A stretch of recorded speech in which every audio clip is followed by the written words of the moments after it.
Mas olha, meus irmãos, primeiramente quero dizer que é uma grande alegria estar de volta, depois de 6 semanas fora, e também chegar aqui no Dia das Mães e assistir essas peças engraçadas sobre as mães, porque a igreja realmente é uma família, a igreja realmente é uma comunidade, e nós temos aqui homens, mulheres, crianças, jovens, adolescentes, pré-adolescentes e idosos. Temos aqui todas as idades, e isso é muito bom, porque a igreja é mesmo uma família. E que Deus nos ajude a ser uma família para a glória dele.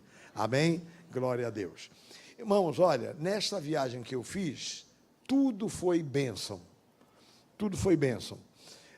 Chegamos à Inglaterra, a minha neta mais velha já tinha sido batizada ano passado, e então aconteceu o batismo do meu neto do meio, né? O caçula vai esperar a idade, mas foi muito bonita a festa. Eu até mandei algumas fotos para cá, né? Do batismo do Nicolas. E também houve, assim, de uma forma muito familiar, muito discreta, as bodas de prata da minha filha, da Gal, e o Isaac. Então, essa primeira parte realmente foi muito abençoada, e nesse período, foi um período mais longo que eu fiquei, foram as 4 primeiras semanas. Então, você está vendo o tempo aí fora, a gente não está vendo o sol, né? Estava mais escuro do que isso, praticamente as 4 primeiras semanas. Nós ficamos enfiados em cobertor lá, para aguentar o frio e o vento, né? O problema não é só o frio, o vento também. E a claridade, quer dizer, um caso sério, né? Já só nas últimas semanas é que o sol apareceu. Aí que eu fui entender como é que os europeus valorizam tanto o sol. Porque realmente a gente sente falta, né? A gente sente falta do sol. Mas foi assim. E depois de 4 semanas ali com a minha família na Inglaterra, nós fomos para a Holanda, visitar o pastor Jorge Sene. E logo de princípio, né, o pastor Jorge me surpreendeu, porque a viagem para o Marrocos estava confirmada. Então, pegamos um avião de Amsterdã até Málaga, no sul da Espanha, e depois um carro até um lugar chamado San Roque. Então, em San Roque, há uma base missionária que, quando se diz base missionária, é um prédio com quartos que eles hospedam os missionários que passam e dão apoio a quem passa. Aí é que eu fui entender esse negócio de dinheiro. Meus irmãos, a gente manda uma oferta para um missionário, aí o missionário encontra um outro lá que está num apuro e passa o dinheiro adiante. Ali é no bom sentido da palavra, é uma mafiazinha. Eles são ali, ó, um apoio ao outro. Então, é um problema. Então, chegamos lá em São Roque, e ali que foi o ponto emocionante para mim em São Roque. O casal ali, uma irmã inglesa, casada com um espanhol. Esse irmão espanhol, a irmã inglesa, ela dirige o carro, a base tem um carro, mas o marido, que é espanhol, disse assim: pastor, olha, eu nunca tive carro, eu sou missionário desde que eu me entendo. Já rapazinho, ele já estava acompanhando missionários aí. Ele disse assim: pastor, olha, sabe por quê? Eu nem faço questão de ter carro, eu não tirei carteira. Sabe o que é? Eu sou missionário, o carro afasta a gente das pessoas. A gente está no carro e ninguém fala com ninguém. E de ônibus, não, eu sento do lado de alguém e eu já vou evangelizando. Eu chorei. Eu quase chorei. Puxa, esse é o coração de missionário. Você já pensou uma coisa dessa? Eu nunca pensei numa coisa dessa. Eu não tenho carro porque me separa das pessoas. Eu prefiro andar de ônibus, de trem e tal, porque eu estou junto do povo, eu posso puxar a conversa e falar de Jesus para alguém. Isso é espírito de missionário. Isso realmente foi um dos pontos marcantes na minha vida nessa viagem. Bom, aí fomos visitar a nossa irmã Luz, a missionária Luz. Ela se estabeleceu em uma cidade perto de São Roque, que chama-se Algeciras, que fica exatamente de frente do Marrocos. O Marrocos fica do outro lado do Estreito de Gibraltar. Então, agora aconteceu o seguinte: o meu avô nasceu em Tânger, que é Marrocos. Aí me animaram e pegamos a condução e fomos lá para Tânger. Só que demos uma volta e fomos a Ceuta, que é uma cidade espanhola, do lado do Marrocos. Aí depois pegamos o ônibus e entramos no coração do Marrocos, passamos por uma cidade chamada Tetuan, a cidade árabe típica, né, cheia de velhas sinagogas, né, judaicas, né, claro. E então eu visitei o antigo bairro judeu e encontrei lá uma rua com o nome de gente da minha família, Rua Sultana Cohen, lá no meio. Lá.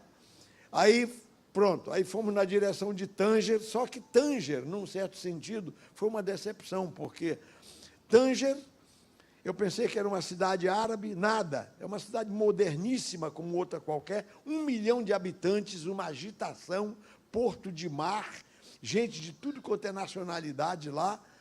O guia nos disse: olha, o Marrocos tem 98% de muçulmanos, mas aqui convivem todas as religiões. Passamos em frente a uma igreja católica, Nossa Senhora, não sei o que, não me lembro agora. Igreja de Nossa Senhora, no coração do Marrocos, que a gente está pensando que tem perseguição e tal, realmente é porque o rei do Marrocos, ele é diferente desses outros monarcas árabes. Então, assim, foi uma viagem muito emocionante, vivemos muita coisa, mas o ponto principal foi saber que o Evangelho está sendo pregado. A irmã Luz está animadíssima. Estávamos falando aqui em visão missionária, né? Pastor Sérgio aqui falando. A visão da irmã Luz não é só Marrocos, é toda a janela 1040. O que a gente chama de janela 1040 é uma porção de países que fica aqui nesse meridiano aí. Se você olhar o globo, né, vai entender o que é janela 1040. É um grupo de países que fica naquela direção ali, naquela faixa, no globo terrestre, que são países de de religião muçulmana, onde tem que se pregar o Evangelho. Então, a nossa irmã Luz, a visão dela, ela quer que o pastor Sene saia de Amsterdã, venha para o sul da Espanha e seja uma espécie de ponto de apoio para os missionários que estão por aí. Então, os planos são incríveis. A obra está precisando de missionários, pastor Sérgio. O pastor Sérgio falou que nós não temos ainda. Você falou ainda? Falou ainda, né? Porque a palavra é essa mesmo. Não temos ainda um missionário fora, inteiramente sustentado por nós, para trabalhar por lá, porque Amsterdã está precisando. Amsterdã está precisando. A seara, aí a gente vê como é que a seara é grande, os trabalhadores são poucos, e principalmente gente abnegada. Eu me senti, em certos momentos, envergonhado, sabe, meus irmãos? A gente vive aqui no Brasil, num conforto tremendo, mesmo humanamente falando. Quer dizer, nós temos a nossa casa, o nosso apartamento, a gente dorme bem, come bem, tem ar-condicionado, a gente tem carro e tal. Esse pessoal aí não tem nada disso, sabe? Esse casal lá de San Roque, sinceramente, eu dei todo o dinheiro que eu tinha, eu deixei ficar lá, fiquei sem nada. Foi embora, depois, quando chegou em Málaga, eu saquei no banco mais um dinheirinho para o que precisasse. Então, assim, meus irmãos, assim, é muito impressionante, né? Eu estava dizendo que Tânger não foi assim não houve assim tanta animação, porque, na verdade, apesar da liberdade religiosa, mas não há judeus mais em Tanger. Há pouquíssimos judeus em Tanger. Essa tal cidade de Tetuano que eu falei, o rapaz lá da sinagoga disse, olha, aqui nós temos uma comunidade com 12 mil judeus. Hoje tem 8. 8. E o rapaz disse, olha, os meus filhos não querem fazer o trabalho que eu estou fazendo. Nessa pequena sinagoga, nós encontramos uma Torá. Torá são os 5 primeiros livros da Bíblia, que na sinagoga judaica é escrito em manuscritos assim, tem 2 rolos assim, tal. Essa Torá tem 150 anos de existência, lá no Marrocos. Então, assim, então, meus irmãos, só essas pequenas notícias assim, inicialmente, depois a gente vai falando outras coisas. Mas, para terminar, domingo passado, foi domingo passado, Glaucio? Foi, né? Que estava em Amsterdã? Foi. É que eu estou um pouco confuso aqui com as datas. Então, domingo passado, aliás, naquele fim de semana, aconteceram 4 coisas importantes lá em Amsterdã. Aniversário da igreja, 13 anos. Batismo nas águas, batizamos no parque, o parque público em Amsterdã. Foi um dia de sol e foi uma beleza. Aqueles holandeses, todo mundo em roupas, em trajes menores, indo tomar sol. Incrível. E nós ali, num canto ali, fizemos o batismo. Aí um dos rapazes que foi se batizar, eu disse para ele, olha, fala para esses holandeses aí que vamos ter um batismo aí, igual como no tempo de Jesus. Que esse pessoal está meio por fora, sabe? O holandês está numa crise espiritual tremenda, o pessoal da Holanda. Então, o rapaz falou, e todo mundo preparou os celulares para gravar, e gravaram o batismo. Uns 5 ou 6 deles lá estavam gravando direto o batismo. E o pastor Sene fez um batismo mesmo no capricho. Uma beleza, uma maravilha. Então, aconteceu isso. Aniversário da igreja, batismo nas águas, ceia do Senhor, e houve um casamento também na sexta-feira anterior. Tanta coisa, tudo num fim de semana, e eu estava lá. Foi muito bom, muito bom. Vamos orar por eles, vamos orar por esse trabalho, que o Senhor continue a animar o pastor Jorge Sene, animar, porque o que eles precisam é de ânimo, porque eu vim embora, eles ficaram lá. A igreja próxima, assim, para contato, é uma igreja em Haia. O pastor é amigo do pastor Sene, tudo bem. E fora isso, só na ilha de Jersey. Aí eu vou terminar contando um pouquinho sobre a ilha de Jersey. Essa ilha é conhecida aqui por nós como como é que a gente chama isso? Offshore. Para paraíso fiscal, chamam de paraíso fiscal. Realmente é uma ilha nobre, rica, só tem ricaço lá, é uma ilha assim, muito, muito interessante, bonita, e tudo muito moderno, tudo muito bom. A gente não tem ideia. Uma ilha entre a França e a Inglaterra, no Canal da Mancha. Muito bem. Então, aí conversando, nós descobrimos algumas coisas. Por exemplo, qual é a fonte de renda da ilha de Jersey, além desse assunto de dinheiro, que é o offshore, que chamam o paraíso fiscal. Além disso, aqui é o seguinte, se produz muita batata, muito tomate e tem mais uma outra coisa que produzem lá. As vacas de Jersey, é isso. Porque o gado de Jersey é famoso com a manteiga, com o leite, né? Os queijos de Jersey, famosos na Europa. Então, produzem isso. Mas eu achei muito engraçado uma coisa, eu estava comentando ali com o irmão José Júlio, porque seguinte, é que descobriram que quem planta batata bem, assim, são os portugueses da Ilha da Madeira. Então, tem 20% da população de Jersey que são madeirenses. Então, você fala português em qualquer lugar. Come comida portuguesa em qualquer lugar. Tem restaurantes e tal, tudo para português, porque tem madeirense à beça. Inclusive, a igreja de lá, a maioria de madeirenses. Só que acabaram-se os madeirenses e não estão vindo mais madeirenses para atender as necessidades da ilha de Jersey. Aí eu disse, ok, eu vou falar lá no Brasil, nós temos muita gente desempregada no Brasil, de repente nós temos irmãos aqui que queiram se mudar para lá, só que a profissão é para plantar batata. Vocês vão... plantar batata.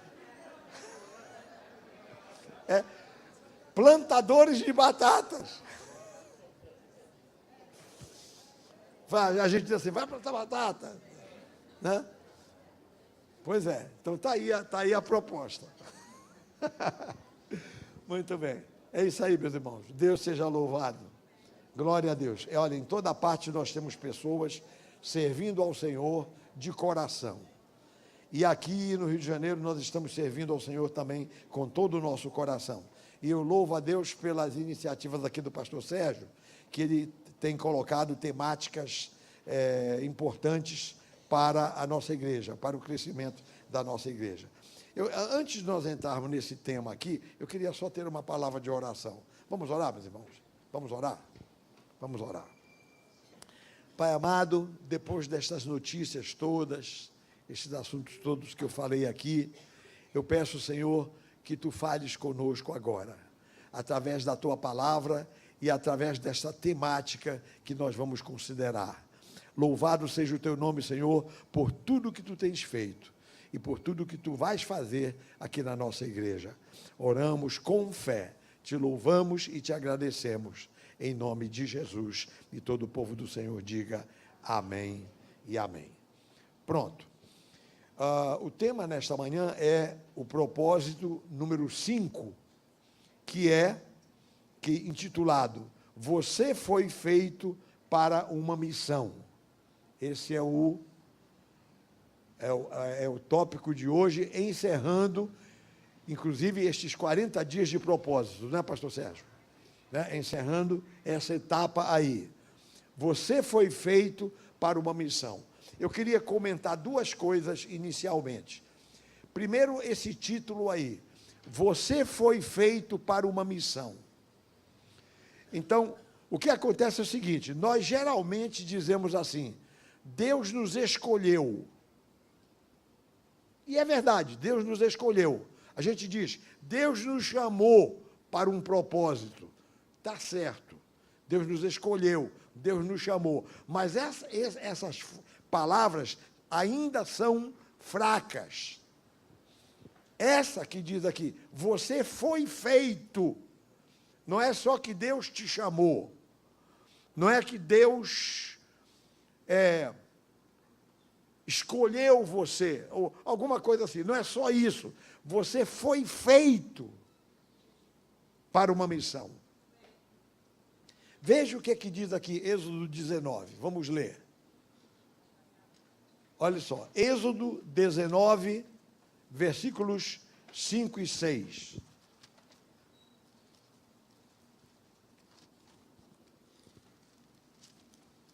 Diz assim a palavra de Deus.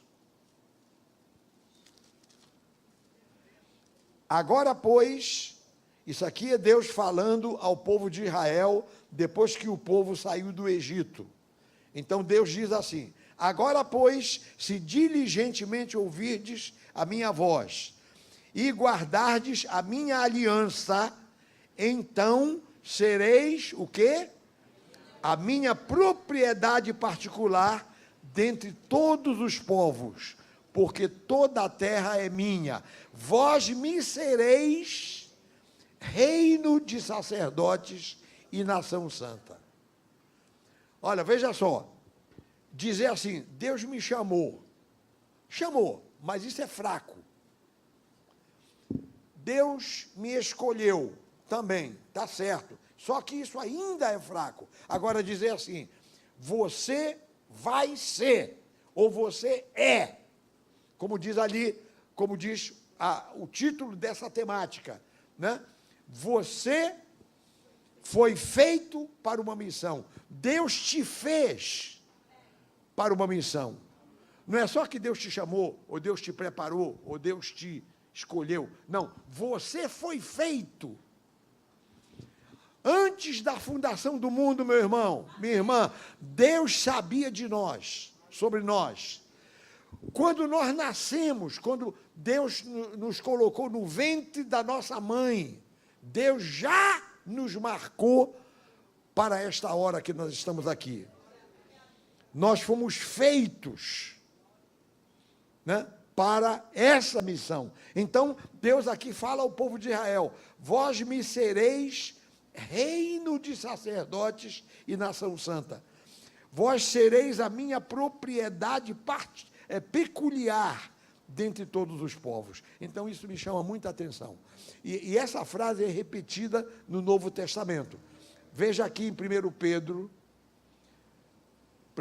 2, 9 e 10.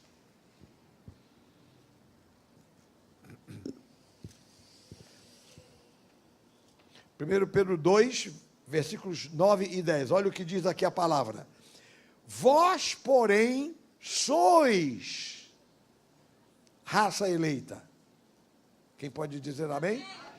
Ó, vós, porém, sois raça eleita, sacerdócio real, nação santa, povo de propriedade exclusiva de Deus, a fim de proclamardes as virtudes daquele que vos chamou das trevas para a sua maravilhosa luz. Vós sim que antes não erais povo, não eram nada, nós não éramos nada, mas agora somos povo de Deus. Que não tinhas alcançado misericórdia, mas agora alcançastes misericórdia. Então, essa é a primeira coisa que me chama a atenção. Eu fui feito para isso aqui. A nossa igreja tem um propósito. Nós estamos com um prédio em construção. 1.000 lugares, aliás, 1.100 lugares. 1.100 lugares. E nós somos uma média de 500 pessoas. Eu ainda vou ver isso aí, se é mesmo, se nós somos 500. Se nós somos 500, nós temos que dobrar esse número. Amém? Cada um ganhando um. Que, aliás, cada um ganhando um com 1.000 lugares, sempre tem quem falte, e aí a gente vai ter sempre vazios no tempo. Sempre alguém, não vem todo mundo toda vez. Então, nós temos que ter mais do que 1.000. Mais do que só dobrar, se nós somos 500. Então, nós fomos feitos para esta hora.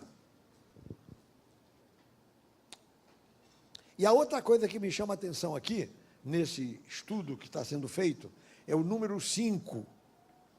O número 5. Eu não sei se você sabia que o número 5 é considerado, na teologia, o número de guerra. Entre outras coisas, por isso que isso é simbólico. Davi, quando derrotou Golias, pegou quantos seixos do ribeiro? Quantos seixos do ribeiro? Eu quero saber se todo mundo sabe aqui, a maioria. Uns daqui falaram. Ó, lembra da história? Davi, quando derrotou Golias, o gigante Golias, ele foi ao ribeiro e pegou pedrinhas que colocou na funda dele e jogou uma. Não precisou das 4, das 5. Só uma. Quantas foram? 5. Então, isso é um símbolo, entre outras coisas, tem outras formas de se mostrar que o número 5 é o número de guerra. E então, aqui é tudo 5, não é, pastor Sérgio? Não é? Nós estamos no 5º propósito, encerrando a série, e nesse propósito tem 5 tópicos para se analisar. Então, veja bem.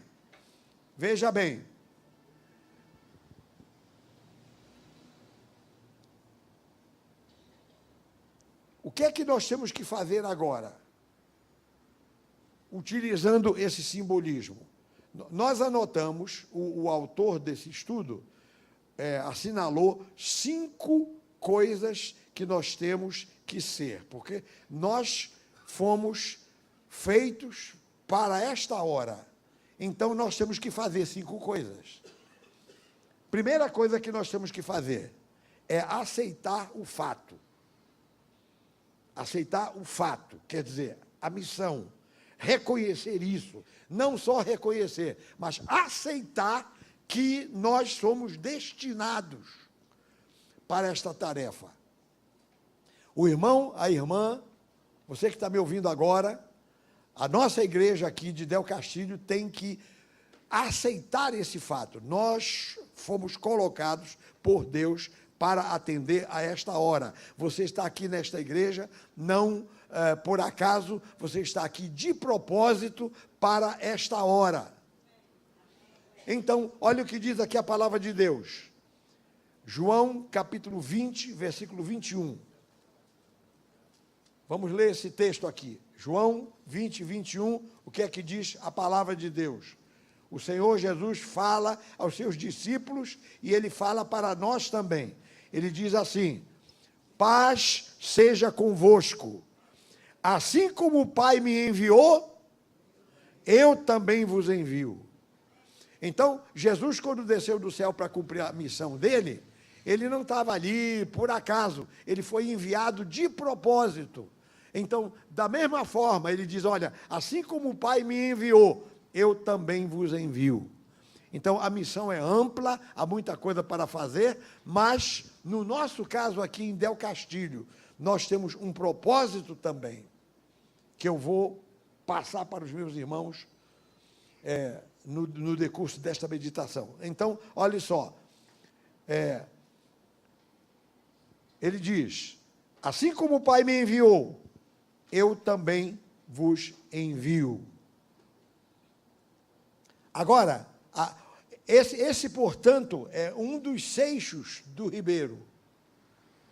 Vamos dar um exemplo, é como se cada irmão aqui fosse um Davi, que tivesse um Golias pela frente, para você derrotar. Aí você vai lá no riacho, no riozinho, né, e pega 5 pedrinhas e bota no seu alforje aqui, porque na hora da luta você vai pegar uma das pedrinhas e vai jogar lá no gigante que está à sua frente.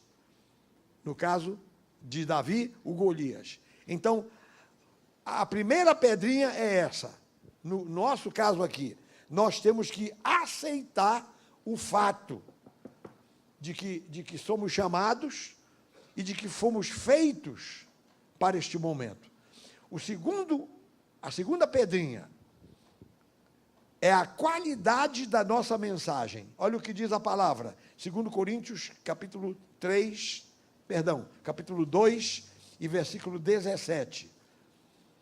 Quem tem a Bíblia, abra, por favor. Senão, pode ler o que está sendo projetado. 2 Coríntios, capítulo 2 e versículo 17.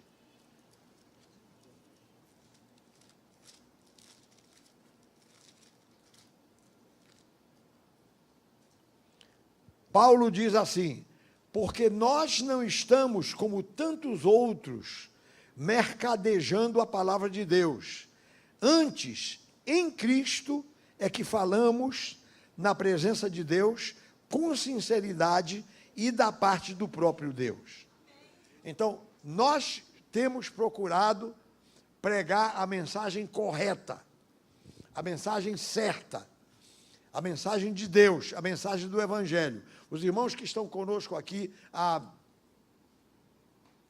26 anos, os irmãos têm percebido que nós aqui não nos afastamos do trilho. Se houver algum pastor visitante aqui, algum visitante que disse alguma coisa, assim, um pouco diferente, primeiro, não houve intenção de tentar contrariar a palavra de Deus. Foi uma gafe, uma situação de momento. Agora, os nossos pastores aqui, digo eu, a mesma coisa. Quer dizer, ninguém tem a intenção de sair da linha da palavra de Deus. Então, a proposta desta igreja aqui é pregar o evangelho pleno, o evangelho completo, o evangelho verdadeiro, a palavra que salva, que cura, que liberta, que transforma, que opera, enfim, que Jesus faz maravilhas. Enfim, a nossa intenção aqui é honesta. E isso a gente levanta a mão para o céu e nós falamos diante dos homens e falamos diante de Deus, que esse é o propósito do nosso coração. Então, a inteireza, a qualidade da nossa mensagem, esse é outro seixo que nós poderemos jogar contra o gigante. A qualidade da nossa mensagem. Nós não estamos aqui vendendo bênçãos, nós não estamos aqui trocando orações por dinheiro, nós não estamos aqui prometendo mundos e fundos, a gente está falando a verdade, estamos até dizendo que o crente pode sofrer, quando há lugares onde dizem que ninguém sofre, prometendo coisas que não têm apoio na palavra de Deus. Não, a gente está aqui procurando ser fiel à palavra, genuinamente pregando a palavra do Senhor. Pode dar glória a Deus? Então, esse é o segundo seixo do nosso alforje contra esse gigante aí. Isso que mostra que nós fomos feitos para essa missão. O terceiro ponto, o terceiro seixo, é que nós procuramos fazer o trabalho com excelência. Com excelência. Nós estamos num mundo moderno. Então, nós podemos utilizar dos meios modernos de comunicação, sem deturpar a mensagem, sem modificar a mensagem, porque o Espírito Santo, ele opera em todo tempo e em qualquer lugar. Em todas as épocas, nós estamos num mundo moderno. A mensagem pode ser pregada, repito, utilizando meios modernos, mas ela será sempre aquela velha mensagem, que nós não podemos negar. Glória a Deus. Louvado seja o nome do Senhor. O que é que diz Marcos 16:15? Marcos 16:15. Olha o que é que diz aqui a palavra. Vamos ler. Disse Jesus: ide por todo o mundo e pregai o evangelho a toda criatura. Quem crê e for batizado será salvo, quem porém não crê será condenado. Estes sinais hão de acompanhar aqueles que creem. Em meu nome expelirão demônios, falarão novas línguas, pegarão em serpentes, e se alguma coisa mortífera beberem, não lhes fará mal. Se impuserem as mãos sobre enfermos, eles ficarão curados. A gente não fica buscando coisas, mas quando essas coisas aparecem na nossa frente, a gente enfrenta. Aqui, graças a Deus, é muito raro aparecer um endemoniado. Mas se aparecer endemoniado aqui, pode vir, que nós estamos aqui prontos. Doentes, mesma coisa. Pessoas doentes, qualquer situação dessas aqui, se algum irmão ou irmã for envenenado por causa do evangelho, se calhar o veneno vai ser cortado e não vai fazer mal nenhum, se beber alguma coisa mortífera. E assim por diante, qualquer situação dessa que está aqui. Essa é a mensagem. Esta é a mensagem. E quando se diz que o trabalho é com excelência, é no sentido de que essa velha mensagem pode ser apresentada de várias maneiras. A essência da mensagem, ela fica. Isso é que é o principal. O quarto seixo do Ribeiro é o bom testemunho. O bom testemunho. Como é que você vai pregar o evangelho se você não vive o evangelho? Então, veja aqui, em Efésios, capítulo 5 e versículo 15, o que diz a palavra. Efésios 5, 15. Diz assim a palavra de Deus.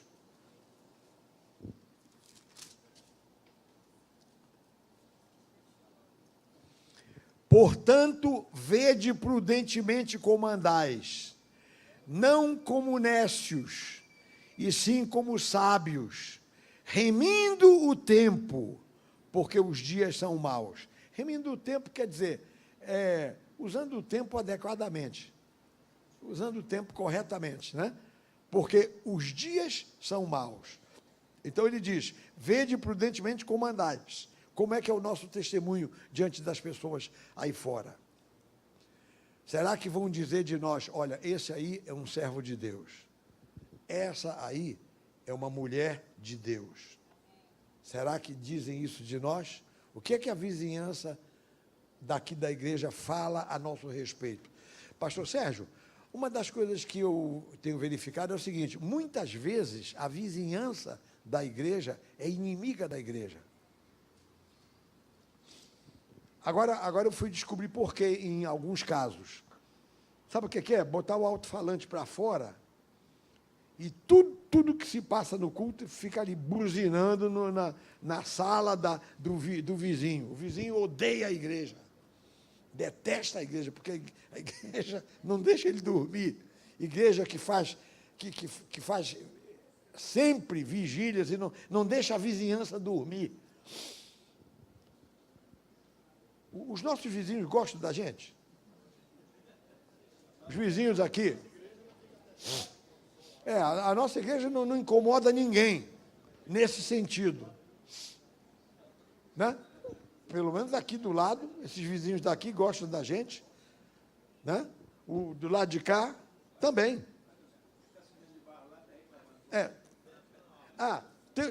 Nós estamos começando a botar britadeiras aqui, ou qualquer coisa do gênero, em matéria de construção, e tem uns vizinhos reclamando. Mas, caramba, isso aí não é a reclamação que eu estou falando. Né? Estamos numa obra, gente, numa construção. Né? Mas os irmãos estão me alcançando. Né? Como é o nosso testemunho diante das pessoas? As pessoas nos admiram ou falam mal de nós? Porque falar mal do Evangelho, quem quiser falar, pode falar. Esses crentes aí são pessoas orgulhosas, são soberbos, eles acham que sabem tudo, eles é que estão salvos, os outros não estão salvos. Acontece. Então, meus irmãos, o bom testemunho é fundamental. E é a nossa arma. Olha só, você quer ganhar os seus parentes para Jesus? Os parentes não salvos para Jesus? Meu querido, veja como é que é o seu testemunho perante eles. Tem uma coisa curiosa, é que, por exemplo, a pessoa se converte ao Evangelho, aí, nesse período que não conhecia o Evangelho, os seus parentes eram os seus inimigos, arranjou muitos inimigos. Como é agora que esse novo crente vai chegar lá e vai dizer assim, fulano, fulana, nós vivíamos aqui as turras e tal, mas agora a minha vida é outra, a minha vida se transformou, eu agora sou de Jesus, eu estou buscando a Jesus, eu frequento uma igreja, eu faço parte de uma igreja e tal. Como é que você vai dizer isso para um parente que não gosta de você, que não fala com você? Então, a gente tem esse problema, às vezes, com parentes. E há mesmo irmãos que talvez entrem para uma igreja que não dão uma doutrina plena, e esses irmãos perturbam os parentes, e os parentes detestam esse irmão. Aí, depois, de repente, ele entra para uma igreja que orienta melhor, e ele se modifica. Aí, como é que esse irmão modificado vai falar para os seus parentes, ou para os seus amigos, ou que tinham sido amigos, e que agora ele é diferente, tal? Como é que vai ser? Isso é um problema de cada um de nós aqui. Quem tiver seus desafetos, vai ter que se acertar para dar um bom testemunho. Tem que orar ao Senhor, pedir graça ao Senhor, para essas pessoas que falam mal de nós, parem de falar. Com com o nosso procedimento, com a nossa atitude. Então, meus irmãos, aí está. Essas são as nossas armas. São as nossas armas. Deus nos fez para sermos assim. Até que esta manhã, se alguma pessoa aqui, algum irmão da igreja não sabia que nós deveríamos ser assim, está sabendo. Eu vou recapitular daqui a pouquinho o que eu falei. Mas vamos agora para o quinto ponto. O quinto seixo do ribeiro no alforje de Davi. É firmar os nossos propósitos. É viver com propósitos. Qual é o nosso propósito? Nós temos um desafio aqui, que é que dentro de um ano, possivelmente, nós estaremos ocupando uma igreja, um templo de 1000 lugares. Esse é o nosso desafio. E o nosso propósito, a proposta que eu quero fazer para a nossa igreja, é que nós temos que nos preparar para ocupar esse novo local, quando ele ficar pronto. Eu acho que os irmãos sabem já o procedimento aqui. Nós vamos construir o lado de lá, aí faremos um salão provisório do lado de lá. Esse templo aqui vai ser demolido, a igreja passa a se reunir naquele salão provisório ali, e então essa parte de cá vai ser construída, e então nós vamos ocupar o prédio todo e o santuário todo que vai ser edificado. Muito bem. Então, meus queridos irmãos, essa é a nossa proposta. Esse é o nosso propósito. Interessante. O nosso autor, pastor Sérgio, temos um livro que os irmãos certamente leram, né? Os irmãos leram muitas coisas, eu estou aqui sintetizando o que foi escrito. Eu recebi lá na Inglaterra 2 páginas de referências bíblicas, 2 páginas de esboço e acho que umas quase 15 páginas a 20 de comentário. Então, eu não posso comentar nada disso aqui, que é muita coisa. Então, eu li, senti no espírito, e eu digo, bom, o que eu tenho que falar é que a nossa igreja tem um propósito. E qual é o nosso propósito? Exatamente esse.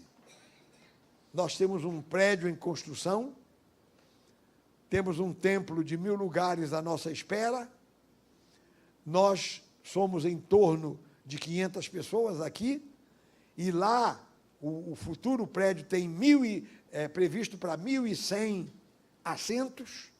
Então nós temos que ocupar esses assentos e temos que nos preparar para receber as pessoas que vão chegar. Amém, meus irmãos? Eu não falei ainda, não tive tempo de conversar com o pastor Sérgio, mas eu queria já antecipar para os meus irmãos. Olha, eu fui ver a minha filha agora, a filha número 2, e eu preciso ver a filha número 1, para eu poder ficar liberado este ano de 2018.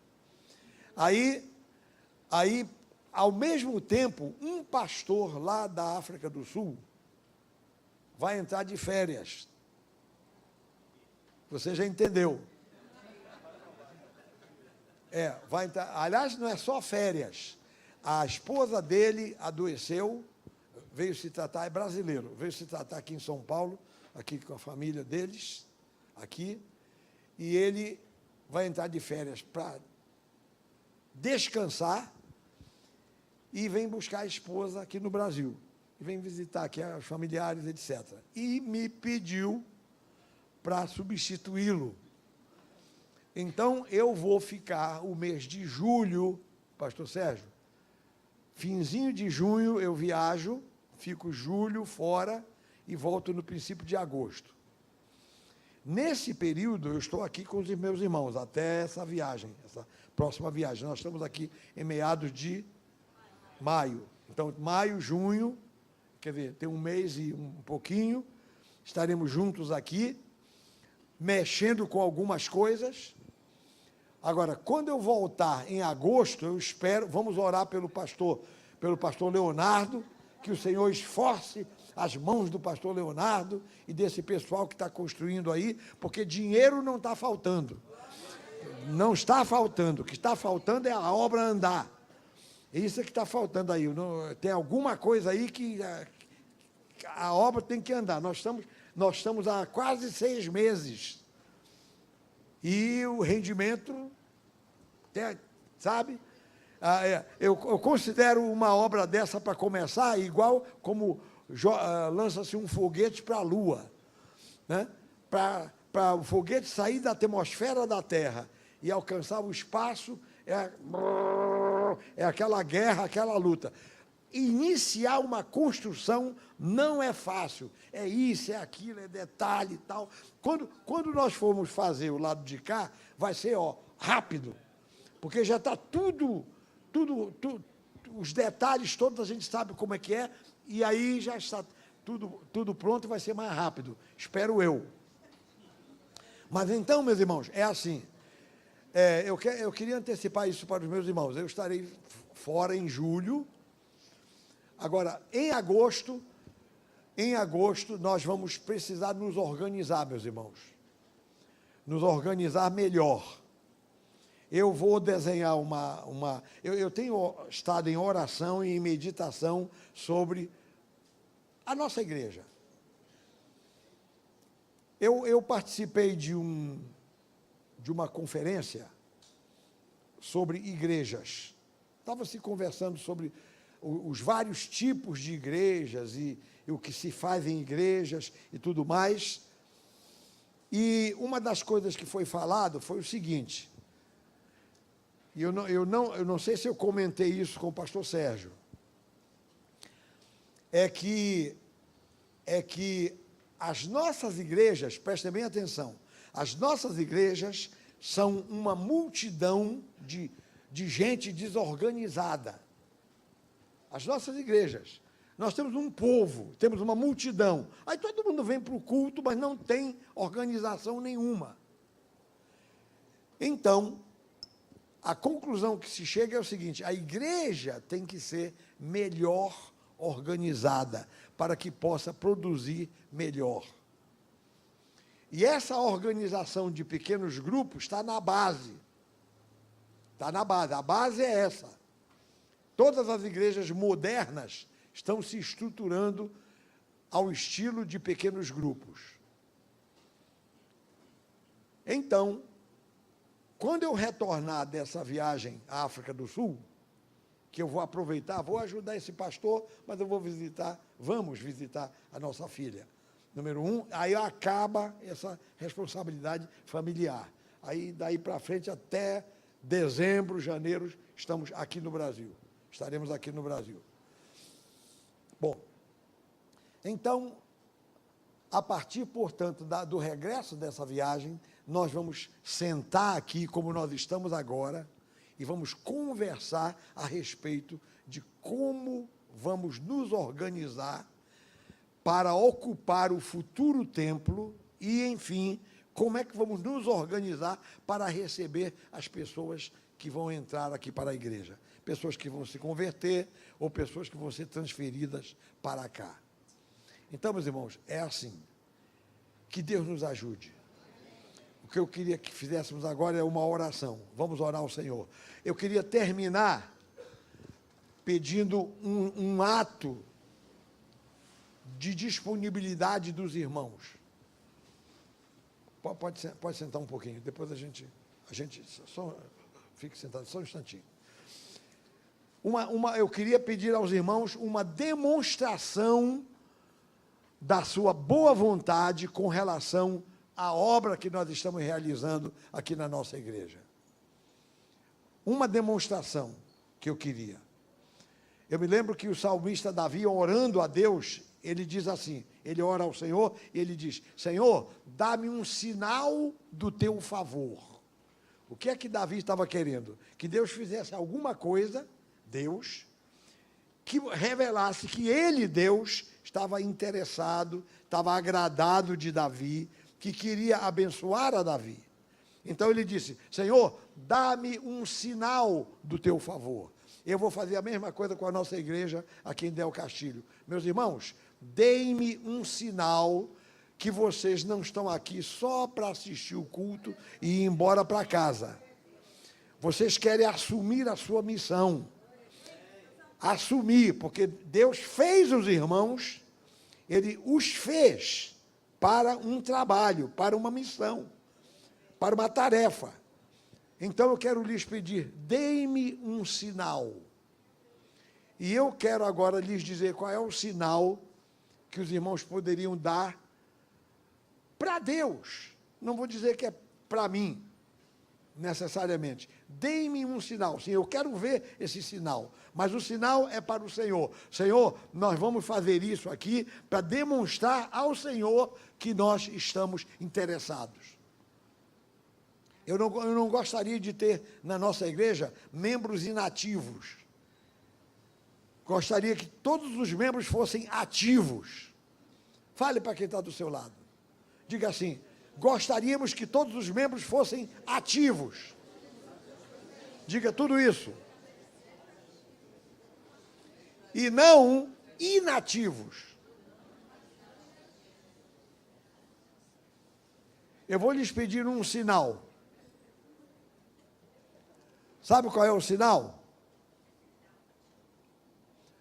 Olha, todos os domingos pela manhã, antes do culto, nós estamos tendo um tempo de oração. 8h15. O sinal é o seguinte, domingo pela manhã, você vai sair mais cedo de casa e vem participar dessa oração. Agora vou lhe dizer uma coisa. Você não precisa se preocupar, porque você não vai orar. Você diz, não, o pastor vai me pegar aqui para eu levantar a voz em oração. Não. Não. Olha, domingo que vem, eu vou pregar de novo, sobre oração. E eu vou falar aos irmãos sobre vários tipos de oração, como é que se ora, etc. E já uma coisa que eu vou quase que antecipar aqui é o seguinte, a oração é a mesma coisa, uma das facetas da oração é a mesma coisa que a pessoa vai à praia tomar sol. Chega lá, você se expõe ao sol. Você se expõe ao sol. Os raios de sol incidem no teu corpo. Você se expõe ao sol. A mesma coisa vai acontecer com você aqui. Você vem mais cedo, domingo pela manhã. Começa 8h15. É só meia hora. De 8h15 a 15 para as 9. Depois faz um intervalinho, aí começa o culto.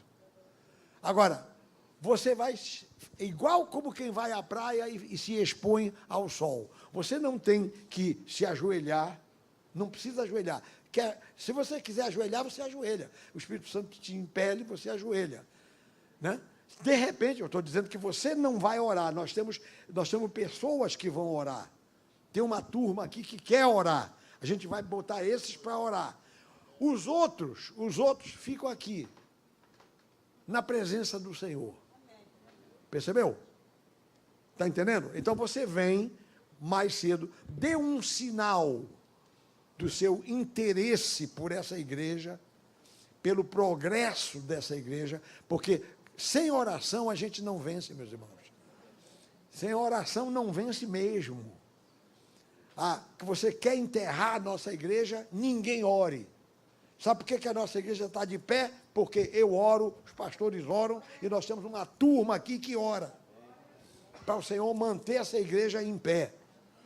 Então, você vai mostrar um sinal do seu interesse por essa igreja, vindo aqui. Você marca a presença, só isso. Só que você vai ter que vir. Você vem.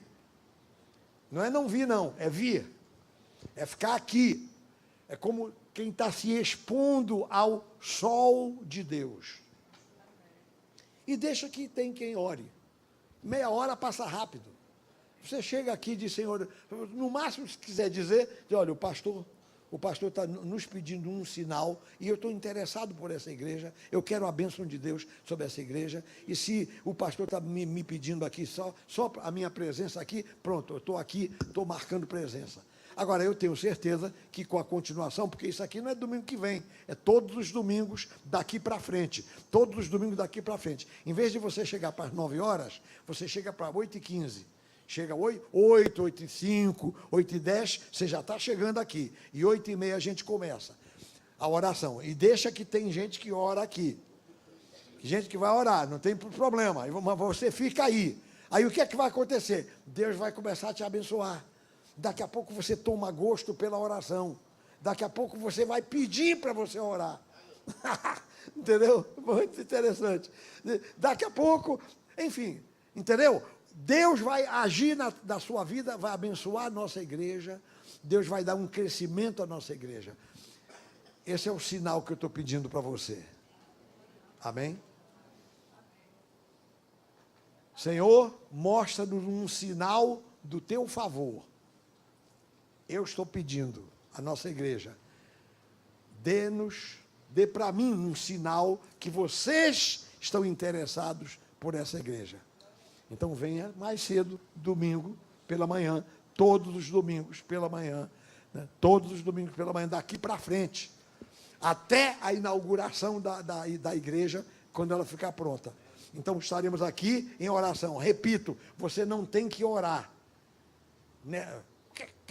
Quer dizer, você entra no espírito de oração, mas quer dizer, você não tem que levantar a voz em oração, você não vai ter obrigação você não vai se ajoelhar, não vai ficar em pé, você vai ficar sentado, aí, sentado.